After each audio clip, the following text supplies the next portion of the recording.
Oui, allô, c'est Québec-Sic, le balado podcast de John Allor, moi et Tracy Wing. Et aujourd'hui, on continue l'histoire de Dirty Reich. Les motards de Dirty Reich suivent les gitans et l'histoire de l'abbé Jean Salvé, donc Québec-Sic. Bonjour, hi. Mon nom est Tracy Wing et je vous reviens aujourd'hui. On va continuer notre histoire de l'abbé Jean Salvaille, le curé moteur de Sherbrooke. C'est écrit par John Allard et moi je vais en faire la lecture. Je vais peut-être commenter aussi et avoir quelques observations.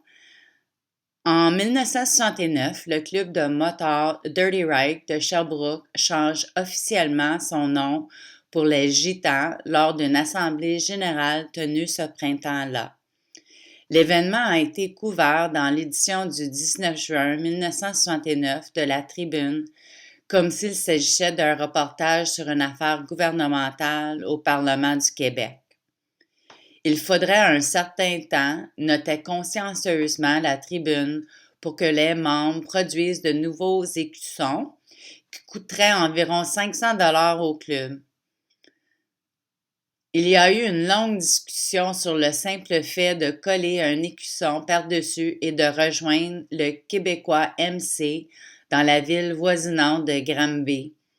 Cela résoudrait le problème car il a été avancé que Dirty Reich n'était pas assez français. Au final, un vote à la majorité l'a emporté et les Gitans sont nés.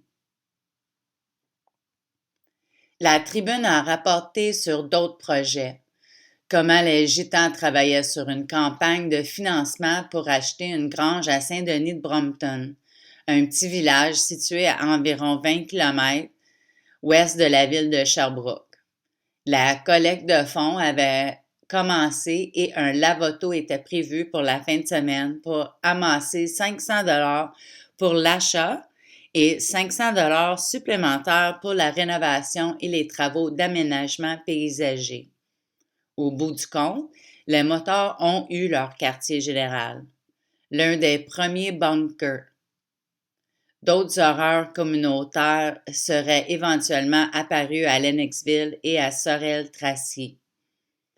Au cours des étés 1969 et 1970, la Tribune a tenu une page quasi hebdomadaire sur les problèmes de la jeunesse en chantant les vertus des clubs de motards comme les gitans de leur ville natale.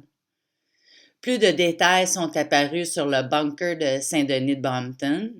Le père d'André Coulombe, le jeune motard tué dans un accident de moto ce printemps-là, travaillait maintenant à la construction de l'installation et les motards ont remercié tous ceux qui avaient fourni des matériaux, des planches, du sable ou du ciment.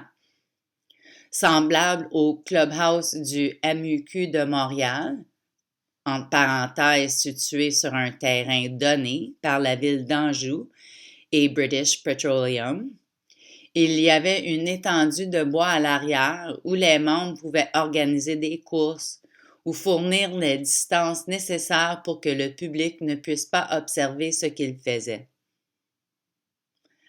Rappelons-nous que Teresa Martin a plus que probablement été assassinée au clubhouse du MUQ. Un membre des Gitans a commenté que le terrain était assez grand pour que le public ne puisse pas entendre le vrombissement des moteurs de moto ou le cri d'une femme. Ne remettant plus en question les motivations des Gitans, la Tribune blâme désormais le public pour ses préjugés et son ignorance. Ça donne à penser qu'au fond, les motards ne sont pas si différents des autres très jeunes de leur âge. Si nous ne tenons aucun préjugé qui nous emploie contre les motards, peut-être serions-nous plus disponibles pour découvrir une image plus réelle et des valeurs plus positives que celles auxquelles, malheureusement, nous sommes habitués chez les sensationnalistes. D'un intérêt particulier, le journaliste André Bernier a écrit dans la Tribune: chez les Gitans, comme c'est le cas pour plusieurs clubs de motards, il faut respecter certaines lois. Par exemple, aucun membre ne peut faire quoi que ce soit qui puisse nuire à la réputation du club. De plus, le port d'armes et la consommation de stupéfiants sont interdits. Un club basé sur une organisation solide. À cette époque, les Gitans se cachaient encore derrière la soutane du père Jean Salvaille, curé de la Sainte Famille de la paroisse de Sherbrooke, qu'on appelait désormais le grand chef des trois clans, car il était devenu l'aumônier des clubs de motards des villes voisines de Cowansville et de Fredericksburg. Les Gitans se concentraient désormais sur un nouveau projet. Alors, c'est encore André Bernier qui dit dans son article de la Tribune en septembre 1969 d'adhérer au MUQ, Motards Unis du Québec. Si le projet se concrétise, il leur sera possible de participer à une activité d'envergure à travers la province. De plus, ils pourront fraterniser davantage avec d'autres motards de partout au Québec.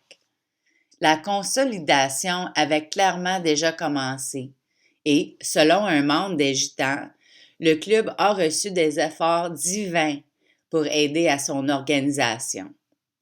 Dans le même numéro de la Tribune, le journaliste Raymond Lapine dresse le portrait du prêtre motard au titre fulgurant « Un aumônier pas comme les autres ». Salvaille a été crédité d'être un peu penseur, un peu plus expérimenté, et les gars lui ont fait confiance quand il s'agit de prendre des décisions rapides ou de résoudre des problèmes d'organisation compliqués. Salvaille a été crédité d'être un peu penseur, un peu plus expérimenté, et les gars lui font confiance quand il s'agit de problèmes des décisions rapides ou de résoudre des problèmes d'organisation compliqués.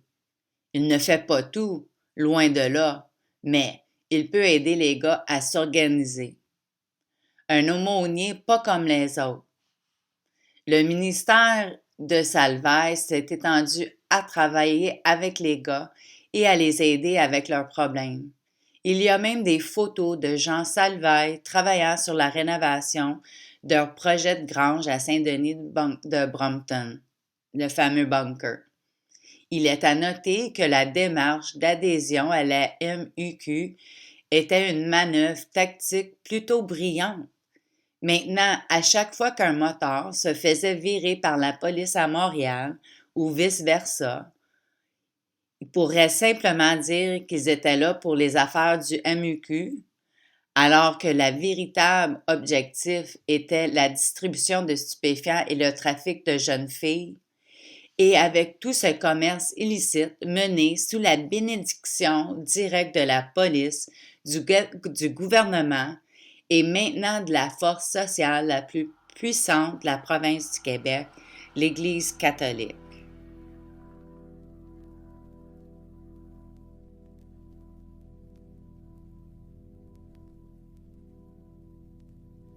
Pendant ce temps, à Sherbrooke, la ville avait du mal à comprendre pourquoi la criminalité augmentait. En mars 1969, le maire Armand Nadeau a donné le coup d'envoi de la semaine d'obéissance à la loi et il a imputé la hausse de criminalité aux citoyens qui refusent d'aider le service de police. Il faut-il s'étonner que les gens de Sherbrooke aient été troublés lorsque les mêmes chefs leur ont dit que les criminels n'étaient qu'une bande de beatniks publics ou poilus? Comment pouvaient-ils être mauvais? Ils avaient Dieu de leur côté. John va aller droit au but et dire que le leadership à Sherbrooke ne s'est jamais vraiment amélioré, comme en témoigne le massacre de Rock Forest dans l'année 1984, je crois, que John a déjà couvert en décembre 2021. Il y a 3 podcasts. Il va vraiment au fond de l'affaire et c'est très, très intéressant. Alors, vous pouvez toujours lire le texte en français sur sa page web, son site web qui est www.theresaallore.com, THERESAALLORE.com. Nadeau a été évincé en 1970, suivi d'un mandat de Marc Bureau. On se souvient surtout du prochain maire, Jacques O'Brady, pour avoir soutenu en 1981 que les lois alors proposées sur la liberté d'information, les accès d'information, ne devraient pas s'appliquer aux municipalités parce que les administrations municipales font déjà un bon travail pour dire à leurs citoyens ce qui se passe. En octobre 1969, la Tribune consacra le père Jean Salvaille comme l'homme du mois. Le jeune abbé qui voulait vivre dans le milieu contesté des jeunes moteurs amateurs à qui la population avait tant de reproches. La Tribune poursuit, incompris, mal jugés, souvent injustement, les jeunes qui recherchent des sensations fortes sur leur moto ont trouvé un frère, un guide, un ami, un gars qui pense plus qu'eux et qui est là quand on a besoin de lui. Il est à noter que les policiers de Sherbrooke n'ont pas eu à adresser de reproches majeurs aux motards depuis que l'abbé Salvaille est devenu membre du club. La Tribune rappelle à nouveau que l'abbé Salvaille est désormais le président des 3 clans, Gitans, sur Sherbrooke, Frelighsburg et Cowansville, et que parmi les motards, il ne faut rien faire pour nuire à la réputation du club. Le port d'armes et l'usage de stupéfiants sont strictement interdits. Dans un appel-réponse qui n'aurait pu se faire que grâce aux encouragements de la Tribune, le printemps suivant, en mai 1970, la police municipale de Cowansville rend hommage à 2 membres du Club des Gitans. Robert Ménard, secrétaire de la section de Cowansville, est nommé Gentleman Motard de 1969. C'est vraiment romantique. Une mention honorable a été décernée au président du club, Claude Lévesque. Le chef de police de Cowansville a indiqué qu'il songeait à organiser des compétitions de moto, ce qui serait perçu comme un signe de collaboration entre les motards et les policiers. Cet été-là, un tel événement a bien eu lieu à Sherbrooke. Le président des Gitans, George Boboy Beaulieu, a été interviewé lors de l'événement et s'est fait poser des questions aussi difficiles que « Pourquoi avez-vous les cheveux longs? » et « Êtes-vous satisfait d'être un motocycliste? » Néanmoins, certaines des réponses de Beaulieu étaient intéressantes. Le président du club a une autorité absolue. Les membres le respectent et suivent ses instructions, encore plus qu'ils ne suivent les instructions de leur mère dans la plupart de ces cas. Nous sommes libres d'aller où nous voulons et nous ne sommes pas attachés aux routes. Si tu veux aller dans le bois, tu y vas, puis c'est tout. Nous avons la liberté que le citoyen ordinaire ne peut pas avoir. 3 ans plus tard, le tout s'effondre. Le 5 octobre 1973, le Sherbrooke Record rapporte comment les rivalités entre les Atoms et les Gitans ont éclaté en guerre ouverte. Georges Boboy Beaulieu et Lucien Cyr, qui seraient affiliés à un gang montréalais, ont été accusés d'avoir tiré et d'avoir tenté de tirer 3 membres des Atoms à l'extérieur de la discothèque chez Freud. Des membres de la police de Sherbrooke et de la Sûreté du Québec, alors appelée la Force de police du Québec ou la FPQ, ont alors fait une descente au camp ou au bunker de Saint-Denis de Brompton et ont découvert un vaste arsenal de carabines, fusils de chasse, des revolvers, des armes blanches, une machette et des armes fabriquées de chêne, à côté d'une grande cache de munitions. Ce n'était pas le premier incident connu de la police, mais c'était la première fois que le public prenait connaissance de la rivalité, non pas dans la Tribune, mais dans l'autre journal de Sherbrooke, The Record, un journal anglophone. Selon des sources policières, les violences avaient commencé 2 ans plus tôt lorsque les Gitans avaient arraché les couleurs ou les écussons des membres des Atomes, un acte considéré comme impardonnable. Des bagarres se résulteraient devant les discothèques et dans les stationnements vacants. À un moment donné, le camp d'Atomes à Saint-Edwidge de Clifton, un village à 15 km au sud-est de Compton, a été incendié. Selon la police, les conflits se résumaient au territoire. Les Gitans ne croient pas qu'il y ait assez de place pour 2 clubs à Sherbrooke. Le 23 octobre 1973, le Sherbrooke Record rapporte comment 2 membres des Gitans ont traîné une adolescente d'une discothèque avec l'intention de la ramener au camp de Saint-Denis de Brompton pour un viol collectif. La nouvelle a fait la une du Sherbrooke Record, mais n'a pas été rapportée dans la Tribune. Intéressant. Pour couronner le mois d'octobre, ou pour couronner, pour conclure le mois d'octobre, l'histoire suivante a fait toutes les manchettes, y compris la presse à Montréal. 11 membres du Club des Gitans ont comparu hier matin devant le magistrat Roland Dugré pour viol et complicité de viol sur 2 jeunes filles âgées de 18 et 24 ans. Guy Pelletier et Jacques Hilto, 26 ans, sont accusés de viol et complicité de viol. Yves Savoie et Laurent Provencher, âgés respectivement de 21 et 23 ans, sont accusés de viol. Neil Fortier, 19 ans, 2 chefs d'accusation de complicité de viol.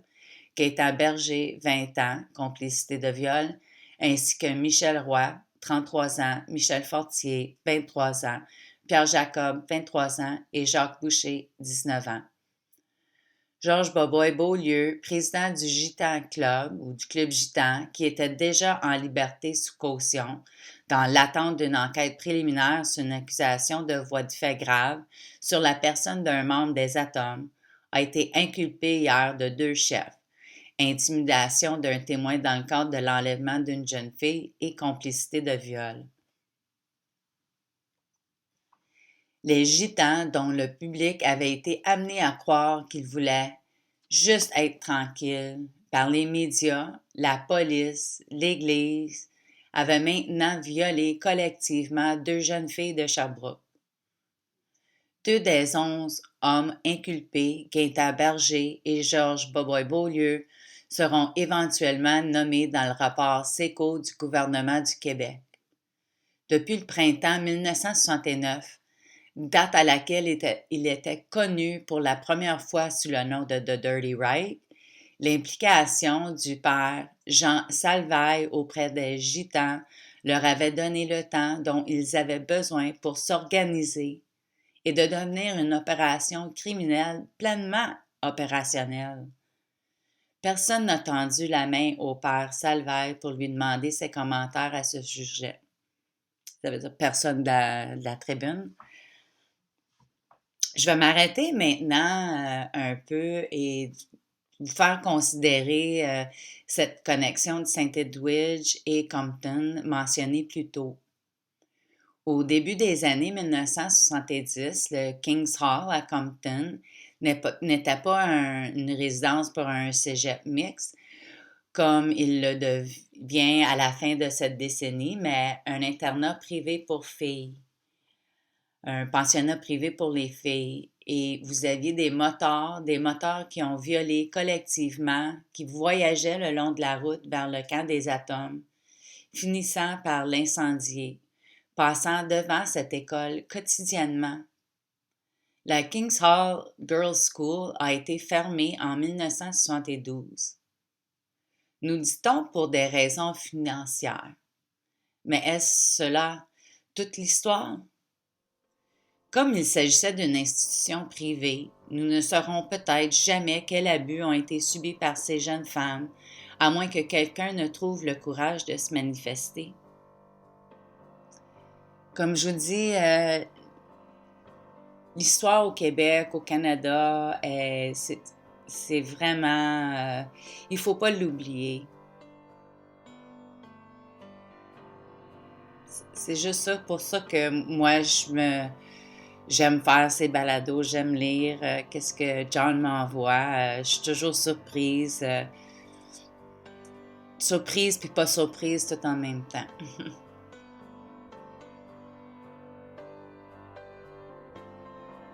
Et si vous possédez des informations pouvant aider à élucider ce crime,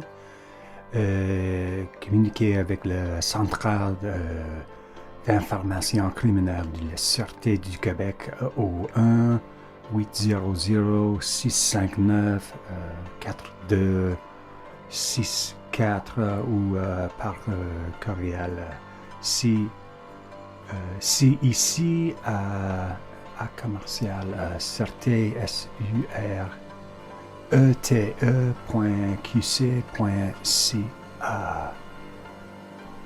D'accord, merci d'avoir écouté.